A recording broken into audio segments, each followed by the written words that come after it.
எக்கோட பேஸையும் பீட்சாவோட டாப்பிங்ஸும் சேர்த்து ஒரு சூப்பரான மேட்டர் எக்கீஸா செய்கிறதுக்கு ரொம்பவே கம்மியான டைம் தான் தேவைப்படும். பேச்சுலர்ஸ்க்கு ரொம்பவே யூஸ்ஃபுல்லான ஒரு ரெசிபி தான் அது. ஸோ மறக்காமல் சர்வ் பண்ணி ட்ரை பண்ணி பாருங்கள். கிட்ஸுக்குமே ரொம்ப பிடிக்கும். செய்யலாமா? செய்யறதுக்கு ஒரு பவுலில் 2 முட்டையை உடச்சி சேர்த்துக்கோங்க. எந்த ஒரு ரெசிபியாக இருந்தாலும் ஃப்ரிட்ஜில் இருந்துச்சுன்னா முட்டையை எடுத்து வெளியே வச்சு அரை மணி நேரம் கழிச்சு அதுக்கப்புறமா தான் யூஸ் பண்ணணும். இப்போ இது கூட தேவையான அளவு சால்ட் சேர்த்துக்கோங்க. இதில் வேணும்னா உங்களுக்கு சில்லி ஃப்ளேக்ஸ், பெப்பர் இல்லை மிளகாத்தூள் அந்த மாதிரி எது வேணாலும் சேர்த்துக்கலாம். இப்போ முட்டையை நல்லா விஸ்க் இல்லை ஸ்பூனை வச்சு நல்லா பீட் பண்ணி எடுத்துக்கோங்க.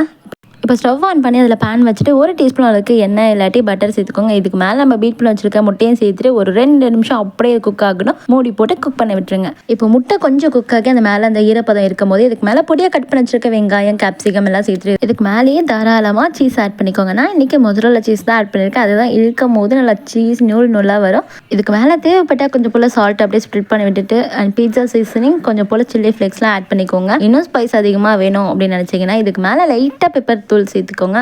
அவ்வளோதான். இப்போ இதை அப்படியே மூடி போட்டு ஒரு 2 மினிட்ஸ் லோ ஃப்ளேமில் குக்காக விட்டுருங்க. நல்லா சூப்பராக குக் ஆகி வந்துடும். அவ்வளோதான். பார்க்குறதுக்கு பீட்சா மாதிரி இருக்குல்ல, இது பீட்சா மாதிரி இல்லைனாலும் பீட்சா விட ரொம்ப ரொம்ப ஹெல்த்தின்னு சொல்லலாம். இது கிட்ஸுக்கெல்லாம் கொடுக்குறது இருந்தால் இதில் இன்னும் நிறைய வெஜ்ஜஸ்லாம் ஆட் பண்ணிவிட்டு அப்புறமா கொடுத்தீங்கன்னா டேஸ்ட்டு ரொம்ப நல்லா இருக்கும். விரும்பி சாப்பிடுவாங்க. நல்லா சுட சுட பிளேட்டில் வச்சு அப்படியே எடுத்து சாப்பிடும்போது நிஜமாவே டேஸ்ட்டு ரொம்ப ரொம்ப நல்லா இருக்கும். ஸோ மஸ்ட் ட்ரைன்னு சொல்லலாம். இந்த ரெசிபி பிடிச்சிருந்தா மறக்காமல் நீங்களும் ட்ரை பண்ணி பார்த்துட்டு எப்படின்னு ஃபீட்பேக்கை கமெண்ட்டில் சொல்லுங்கள். இதே மாதிரி இன்ட்ரெஸ்டிங்கான வீடியோஸ்க்கு நம்மளோட சேனலை சப்ஸ்கிரைப் பண்ணிக்கோங்க.